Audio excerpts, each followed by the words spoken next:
Amém? Diz assim a palavra do Senhor. 1 Samuel 16, verso 7. O Senhor, contudo, disse a Samuel: não considere a sua aparência, nem sua altura, pois eu o rejeitei. O Senhor não vê como o homem vê a aparência, mas o Senhor vê o coração. Amém, amados? O tema da nossa palavra hoje, eu quero hoje começar uma sequência de palavras sobre a vida de Davi. Mas são pregações, não são estudos. Então, há uma diferença enorme. Porque eu quero expor algumas coisas que nós podemos aprender com a vida desse homem. Talvez uns 2, 3 domingos, vamos ver como o Espírito vai direcionar. E o tema dessa palavra de hoje é a necessidade de ver como Deus vê.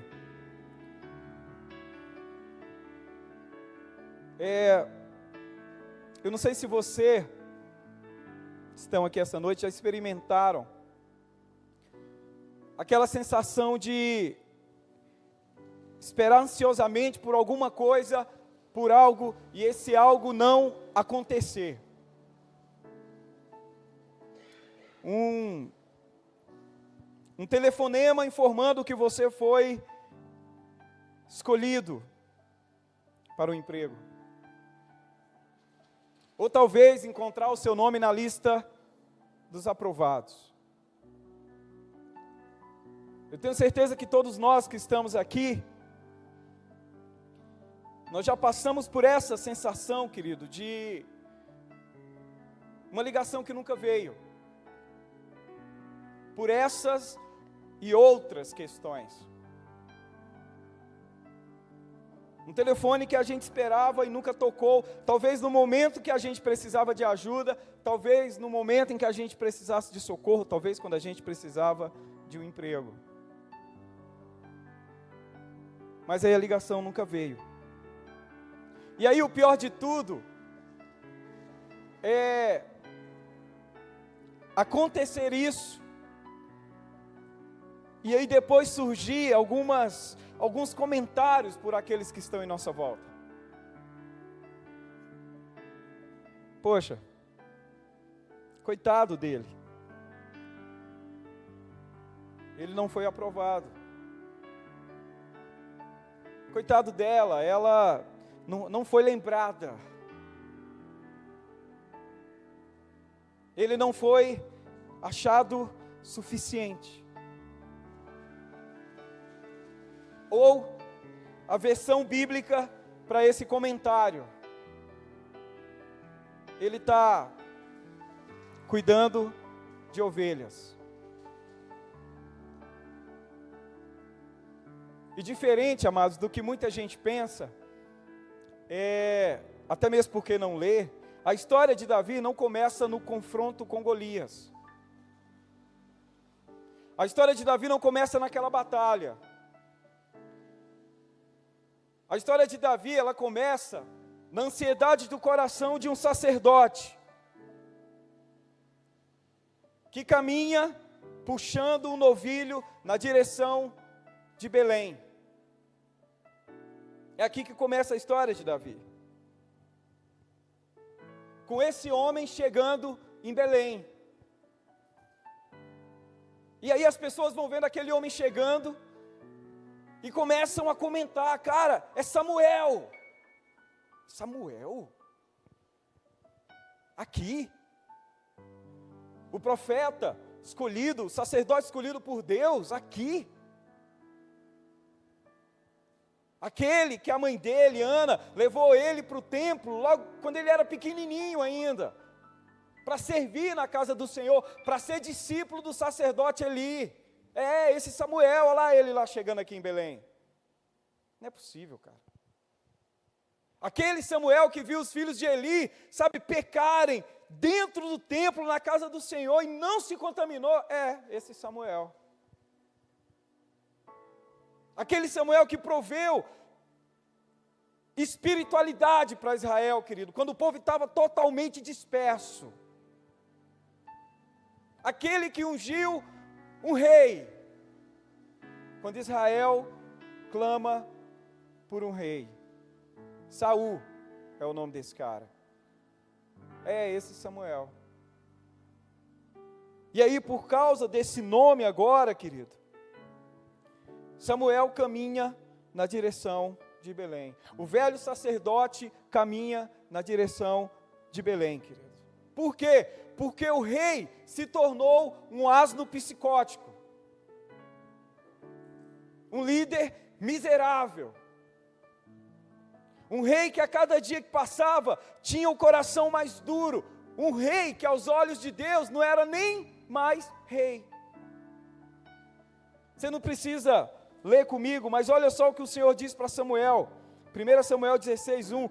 Samuel, até quando você vai se entristecer por causa de Saul, cara? Por que você está ficando triste por esse cara que não vale mais a pena? Eu o rejeitei como rei de Israel. O que você vai fazer? Pega o seu chifre, enche de óleo e vai para Belém. E vai para a casa de um homem chamado Jessé. E aí lá você vai escolher um dos filhos dele para se tornar rei. E aí, querido, Deus falando assim parece uma situação fácil. Só que era uma situação que deixava Samuel preocupado e ansioso. Sabe por quê? Porque era uma situação muito perigosa. Ungir um rei quando já existia um rei. Mas era muito pior não ter nenhum. Porque, amado, historicamente falando, era um momento muito complicado para o povo de Israel. O povo ficou 3 séculos dentro de uma frieza espiritual que fez o povo se tornar corrupto, dividido. A imoralidade estava virando brutalidade. E aí, no meio de toda essa decadência social, o povo exige um rei, Saul. E a ideia era Saul tentar salvar o barco, mas quando o cara entra no barco, ele afunda ele muito mais. Deu tudo errado. Ou seja, o primeiro monarca de Israel, o grande, escreve e deixa na sua história, querido, só vergonha. O cara virou um louco. E aí, como tudo que é ruim pode piorar, preste atenção. Como se não bastasse, surgem os filisteus. Um povo viciado em guerra. Um povo que odiava com todas as forças o povo de Israel. Pensa num povo tenso, querido. Eram os filisteus. Os caras amavam sangue. E assim, praticamente eles monopolizavam todo o ferro e todo o trabalho ferreiro daquela época. Eles faziam isso. E aí, para ficar mais divertida a situação, era um povo que gerava gigantes. Um povo que construía cidades gigantescas, armas de ferro, querido. Um povo que naquela época já estava muito avançado, um povo que já vivia em outro nível. Enquanto o povo de Israel, amados, era um povo que vivia em tribo, morava em barraca, usava madeira e funda para lutar. E aí o povo escolhe um rei, e o rei é fraco, e aí deixa o povo ainda mais fraco. Só que tem um detalhe. Israel era o povo de Deus. E aí o que Samuel poderia fazer? Ou devia fazer? E o que Deus fez, querido, diante dessa situação? Preste atenção. Deus fez o que ninguém esperava. Deus fez aquilo que ninguém pensou, nem Samuel imaginou que ele faria. Deus escolhe um João ninguém, de uma cidade que já estava esquecido no tempo há muitos, que era a cidade de Belém. Amados, presta atenção. Belém era uma cidade que nem os profetas visitavam, a não ser quando eles iam castigar alguém, ou quando eles iam para se esconder. Você queria fugir, não queria ser achado, você ia para Belém. E aí, 1000 anos antes de um bebê nascer na manjedoura naquela cidade, querido, Samuel entra de cabeça baixa naquela cidade, conduzindo um novilho para sacrificar e honrar o nome do Senhor naquela cidade. E aí ele tinha que convidar uma família para estar junto com ele, que era a família de Jessé, que era o pai de Davi. E aí Samuel vai para a casa de Jessé. E aí ele chega lá, preste atenção, ele chega lá e diz: olha, Jessé, eu preciso que você me apresente todos os seus filhos. Parece uma preparação de uma organização de um desfile masculino, de moda masculina. E aí começa a vir aí, logicamente, né, vem o primeiro, o mais velho. Olha o nome do cara, Eliabe.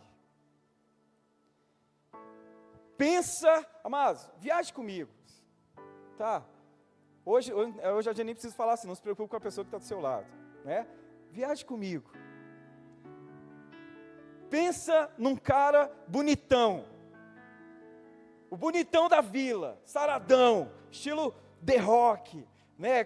Calça jeans apertadinha, camisetinha polo meia manga, óculos do Chili Beans, né? Que fala, Chili Beans e tal. Playboy, querido. O cara passava, as menininhas ficavam assim: nossa, meu ungido. Eliabe, querido, o cara era tão, sim, gatinho, que quando até Samuel ficou: rapaz, esse é o cara. E aí Deus vira para Samuel e fala assim: não, Samuel, esse não é o cara, não. Aí Samuel: opa, próximo. E aí a fila anda. E aí vem o segundo, mais velho, na sequência, lógico, né? Jessé vai apresentando primeiro os melhores, né? E aí vem Abinadab. Querido, pensa assim, Abinadab, sabe aqueles... É porque a gente não tem esse costume aqui, né? Até porque esses negócios é caro, mas sabe aqueles modelos de capa de revista masculina, de assunto só para homem? Pensa num cara assim de terno italiano, sapatão de couro de crocodilo, Rolex, entendeu? Cabelão preto assim, na hora que eu estava viajando aqui eu lembrei do Nandinho, que é aquele cabelão preto penteado para trás assim, sabe, escuro, aquele gel do Cristiano Ronaldo, sabe, que o cara joga 3 horas e não sobe nem um fio de cabelo. Pensa num cara estiloso, querido. Se Israel precisasse de um rei estiloso, o nome dele era Abinadab. Sabe? Samuel olha assim e fala: velho, é tudo que a gente precisa. Só que Deus não está interessado em estilo, né? E aí, a fila anda de novo. Aí entra o terceiro, Samar. Parece até nome de sábio, né? Samar, o estudioso, né? O Einstein da família, querido. Era o único formado na faculdade estadual lá de Belém, sabe? Já estava pensando em pós-graduação no Egito. O cara tinha visão holística dos negócios, inteligente, culto. E aí Samuel olha e fala: rapaz, tudo que a gente precisa agora é de um rei inteligente. E aí Deus, querido, invade o coração de Samuel e fala: Samuel, deixa eu te lembrar uma coisa, você não entendeu. Eu olho o coração, eu não olho a aparência. E aí Samuel parte para o próximo, querido. E aí o desfile continua. 7 filhos passam, 7 filhos fracassam. E aí Jessé fica caladinho, né? E aí Samuel, querido, dá aquela olhada assim, começa a contar, 1, 2, 3. Uai, Jessé, você viu que Samuel era mineiro, você viu, né, Flavinho? Uai, Jessé, não são 8? Sabe? Samuel dá aquela trancada assim, aquele piripaque, cara, putz, casa caiu. E aí ele diz, nossa, é mesmo, rapaz, olha, tem o caçula. Mas Samuel, ele está cuidando de ovelhas, ou seja, o cara já tenta dar um corte. Ele já tenta tirar Davi, querido, do esquema. E o termo que ele usa, o termo hebraico que ele usa, é Hakton. E assim, o Hakton, ele não é bem assim, ele é usado para irmão menor, mas não é bem caçula a tradução da palavra, dentro do nosso português. Seria como dizer assim, o pirralho, o tampinha. Ou seja, sobrou para o pirralho, para o hobbit da família, cuidar das ovelhas. É assim que Jessé se expressa sobre Davi.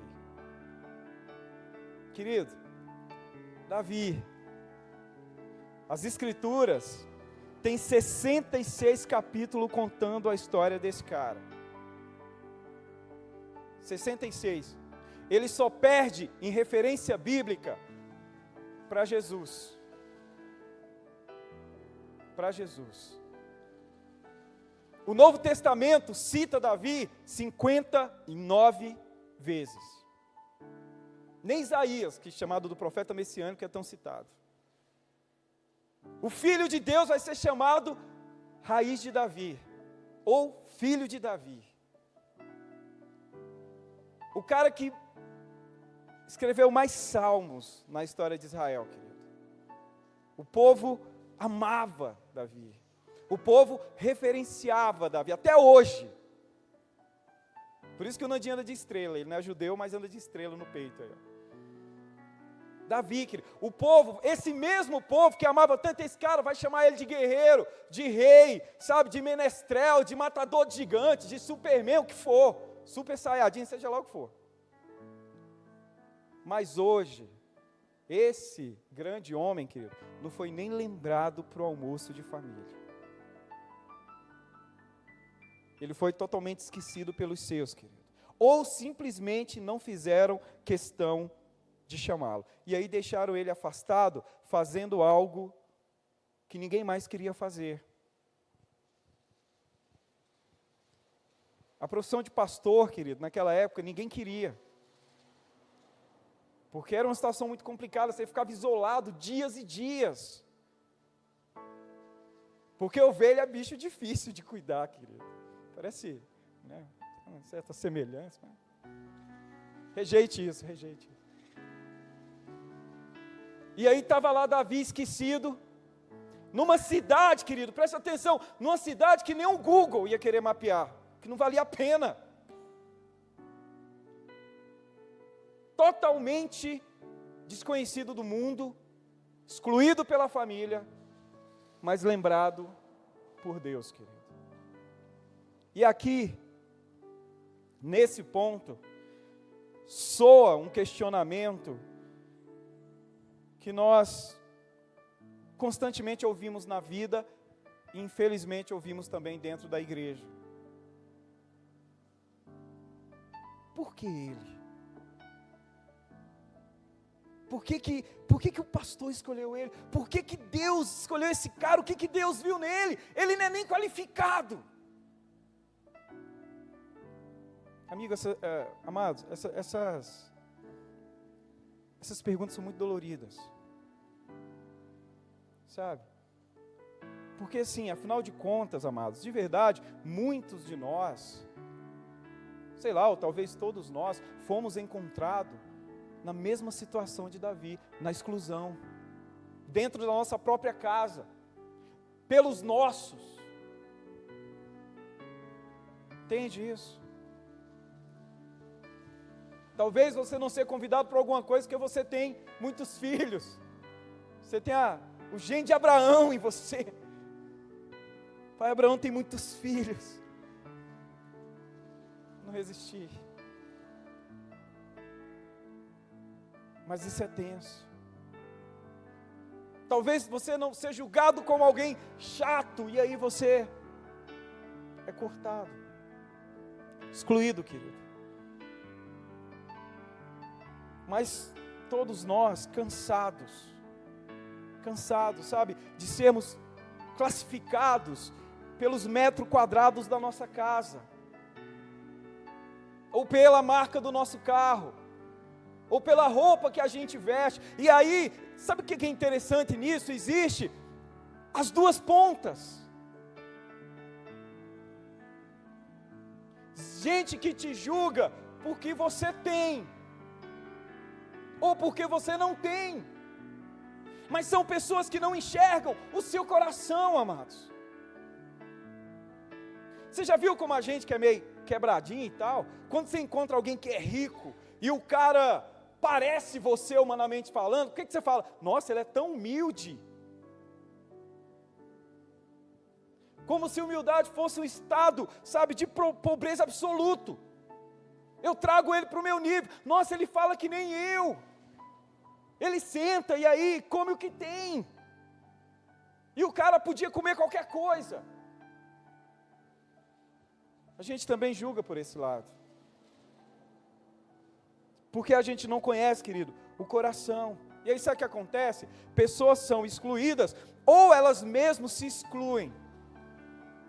Vencida pelo gigante da exclusão. Isso na igreja, infelizmente, ainda acontece muito. Eu não sei quantos de vocês já conviveram em igrejas grandes mesmo. 2.000, 3.000, 4.000, 5.000 pessoas, você ir num culto e ter 5.000 pessoas sentadas lá cantando. Amado, como essas coisas acontecem? Isso é ruim. Mas se você está cansado disso, pare de olhar para esse gigante, querido. Pare de dar ouvido para as coisas que ele fala e comece a ouvir aquele que vale a pena. Comece a se preocupar, querido, com aquele que vai olhar o seu interior e não a sua aparência. Sabe por quê? Porque a gente convive com dois tipos de pessoas. Amados, uma vez eu visitei uma irmã, eu e a pastora. Meu coração partiu. Ela tinha ido na igreja, depois ficou uns domingos sem ir, nós fomos lá para ver o que tinha acontecido. Muito simples a casa dela. Caraca, ela morava quase dentro de um buraco, aqui em Anápolis. E aí a gente, irmã, o que aconteceu? Tal. Ela, pastor, eu me senti muito sem graça, porque todo mundo tão bem vestido, eu não tenho nem roupa para ir. Eu falei, mas irmã, você estava pelada? Aí ela riu, né? Não, pastor. Eu falei, então, irmã. E aquilo, querido, me doeu. Porque nós não fazemos questão disso aqui. Eu conheço o meu povo. Mas me doeu ela se sentir assim. Em que sentimento, em que momento? Você entende que há uma necessidade de cura dos dois lados. Eu olhar para o Flavinho e tal, camiseta bonita e tal, nossa, eu não sou ninguém porque eu não posso calçar um sapato que brilha. Amados, vem de chinelo. Você entende que a gente mesmo vai se incluindo e vai se excluindo dentro desse pedaço que não se sente nada? E aí a gente se esquece, querido, de Deus. A gente esquece daquele que verdadeiramente vale a pena. Amados, Deus usa quem Ele quer. Diga amém. Amados, vá para a Bíblia. Vá para esse livro. Cara, esse livro é demais. Olha Moisés, assassino, fugindo da justiça de Deus. Deus escolhe Moisés. Ó Jonas, covarde, medroso, desobediente, fugindo da vontade de Deus. O que é que Deus faz? Escolhe Jonas. Raabe, amados, Raabe era dona de um prostíbulo, cafetona, sei lá como é que você quer chamar. Sabe o que Deus fez? Escolhe Raabe. Elias, poderoso Elias, fez fazer chover fogo do céu, curtindo, brincando, se divertindo. E aí recebe um bilhetinho de ameaça de morte, foge para a montanha com medo de morrer. O que Deus faz? Escolhe Elias. Amados, e Davi? E Davi, querido? O cara, todo mundo olhava Davi, querido, sabe, com aquele chassi de grilo. Falei que eu ia colocar aqui. Magricela, ruivo. Toda vez que eu vejo um ruivo, eu fico imaginando Davi. Talvez cheio de, sabe, ferruginho. E aí quando, sabe, aqui, amados, Davi vai para a casa dele, ele chega com aquela aparente que ele tomava banho há muito tempo, a água só era para beber. Quando ele entra, quando ele chega, os irmãos fazem cara feia. O pai dele baixa a cabeça de vergonha, querido. Mas quando ele entra na sala, a voz de Deus invade o coração de Samuel instantaneamente. É esse aí. Se levanta e unge. Ele é o novo rei. E aí você pergunta, cara, o que Deus viu em Davi, querido? Quero dizer para você o que Deus viu em Davi. Deus viu em Davi o que ninguém mais viu. Deus viu em Davi o que nós não vemos uns nos outros. Deus viu em Davi o que talvez a nossa família não consegue enxergar em nós. Mas Deus viu, querido, um coração que buscava a Deus, sabe, como a corça procura pelas águas. Estude sobre a corça. Você vai entender o porquê que essa expressão entrou aqui. Mas sabe o que acontece? Eu conto essa história de Davi, e aí talvez você fica, nossa, tadinho de Davi, né? Não foi nem convidado para a ceia de Natal da família. Excluidinho, tadinho. Mas você sabia que esse pensamento é nosso? Sabe por quê, querido? Porque Davi não se via assim. Davi não se importava, querido, Davi não reclamava de estar ali no pasto, não. Ele não queria colocar fogo na família dele por causa disso. Ele não se importava, querido, com essas coisas. Sabe por quê? Porque ali Davi aprendeu a amar o Senhor. Ali, querido, Davi escreveu as primeiras canções de adoração, cuidando de ovelha, esquecido. Davi, querido, ficava ali e naquele momento ele aprendeu a buscar o coração de Deus e a esperar no coração de Deus. Deus fez Davi se tornar homem, querido, ali. E afinal de contas, não é tudo que Deus busca, não é tudo que Deus quer, alguém que queira o coração dele. Lembre da história, talvez eu fale isso também mais na frente. Quando Davi vai levar comida para os irmãos lá na guerra, e aí ele se põe para enfrentar Golias, o que Saul faz? Saul chama Davi, vocês conhecem a história, para tentar pôr a roupa dele em Davi. Amados, você sabe por que Saul foi escolhido? Porque ele era bonitão. A Bíblia diz que de ombro para cima não tinha homem em Israel como Saul. A Bíblia fala dos cabelos de Saul. A aparência. Um rei que o povo escolhe pela aparência. Foi igual o Brasil quando votou no Collor de Mello. Quantas mulheres eu vi, nossa, ele é tão lindo, eu vou votar nele. Vai lascar tudo como lascou. Se repete, né, a história. Mas foi isso, querido. E eu quero que você entenda isso, amados. Não adianta, ou você se cura em Deus, ou você se importa com aquilo que Deus pensa sobre você, ou você não vai conseguir viver, porque onde você for, você vai encontrar pessoas que vão medir você pelo seu saldo bancário e pela largura da sua cintura.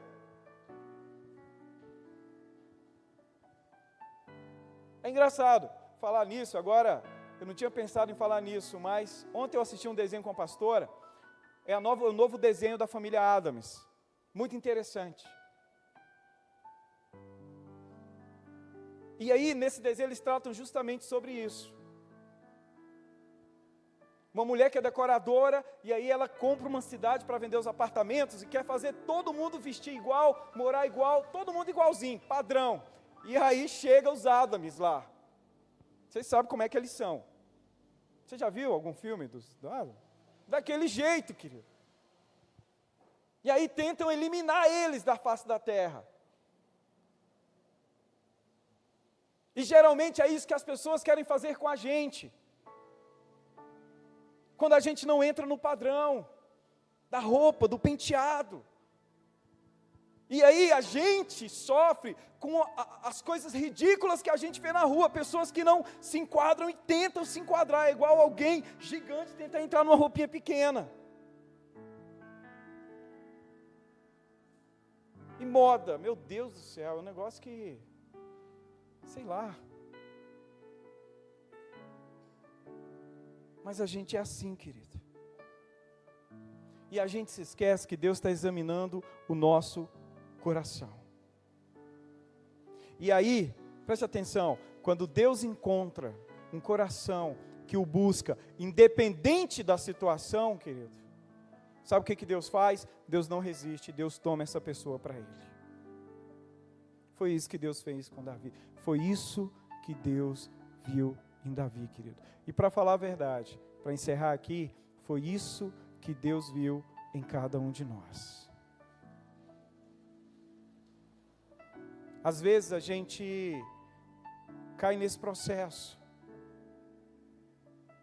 E aí a gente acha que Deus vai pedir o nosso currículo. Deus nunca pegou ninguém qualificado, querido. Por quê? Porque Ele mesmo vai capacitando e vai gerando e vai transformando essa pessoa. E Jesus vem e faz e dá continuidade ao processo na escolha dos 12.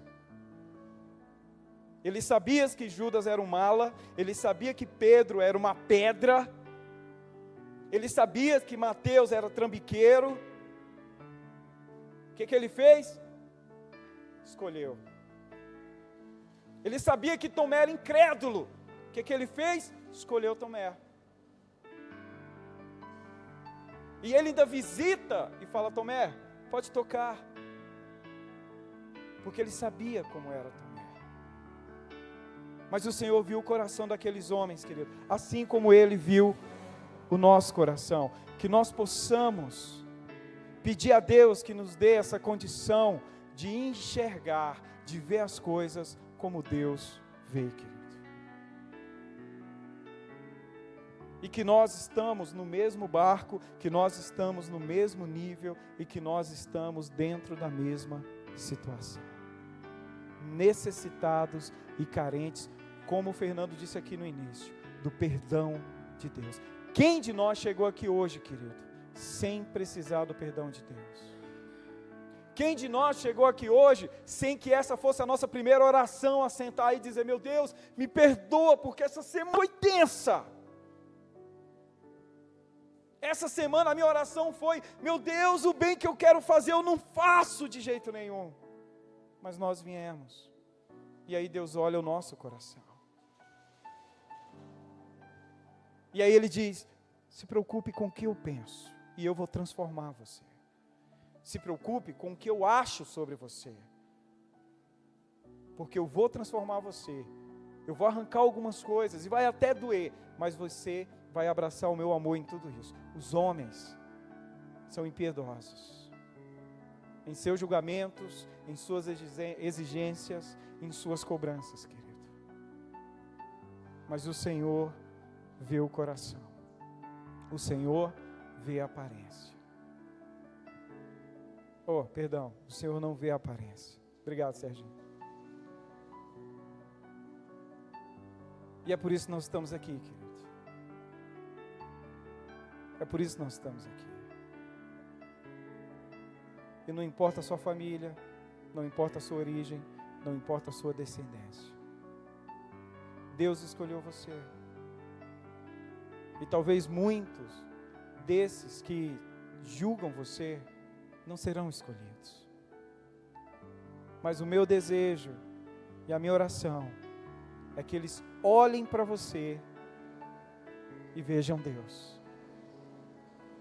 Vejam o brilho de Deus. E aí, eles vão desejar o que você tem. Porque eles não vão encontrar isso em lugar nenhum. Tenha o seu coração em Deus. Faça Deus desejar você perto dele. Com um coração que busca, com um coração que se derrama, com um coração, querido, que se nega para essas coisas e abraça a vontade de Deus. Não se importe com as caras feias. Se importe com o sorriso e com a escolha de Deus sobre a sua vida. Ele nos escolheu. Amém? Talvez seu pai não escolheria você, talvez sua mãe, seus irmãos não escolheriam você, mas Deus escolheu você e no final é isso que importa. Amém? Feche seus olhos. Pai, em nome de Jesus, eu quero agradecer, louvar, exaltar o teu santo nome, Deus, por tudo que o Senhor fez por nós. Obrigado por ter nos escolhido antes da fundação do mundo, Senhor. Obrigado por ter escrito o nosso nome no livro da vida. Obrigado porque talvez para muitos nós somos um João ninguém, mas para o Senhor nós somos um propósito. Para o Senhor nós somos, ó Deus, uma oportunidade de extensão do teu reino. Para o Senhor nós somos sacerdotes.